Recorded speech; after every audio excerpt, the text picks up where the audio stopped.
Today's fuel injection engines operate under high pressures, extreme heat, and tight tolerances. No matter the fuel quality or octane level, when fuel burns, it leaves deposits. They affect spray pattern and fuel flow. Carbon deposits clog the spray, but surface corrosion becomes metal erosion to internal parts and external injection nozzles.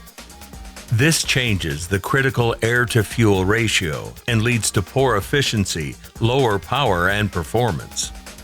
Carbon deposits also build up on piston tops, spark plugs, injector tops, and piston rings.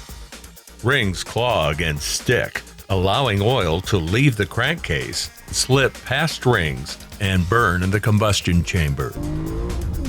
A recent condition that can damage gasoline direct injected engines is low-speed pre-ignition, or LSPI. This pre-ignition, also called a misfire, occurs during a rapidly lowering speed change, causing oil to ignite randomly when cylinder pressures and RPM and temperatures are high, but the fuel supply is lean in the combustion chamber. This condition results in random high-pressure spikes, which damage the engine. Some engine manufacturers attempt to compensate by flooding more fuel when this happens, which cools the chambers and provides well-timed combustion, but more fuel at low speeds means lower fuel efficiency.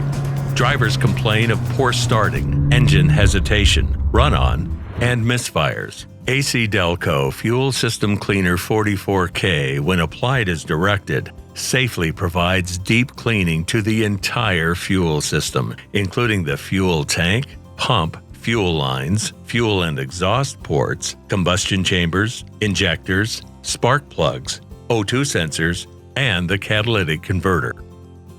Cleaning also occurs during the cool-down process between engine use, during which it soaks, loosens, and breaks down baked-on car-killing deposits, burning them safely with no harm to any part of the engine or exhaust system. ACDelco Fuel System Cleaner 44K will lower exhaust emissions and restore the engine's original power and performance set by the OEM. This service is recommended at every oil change or every 10,000 kilometers.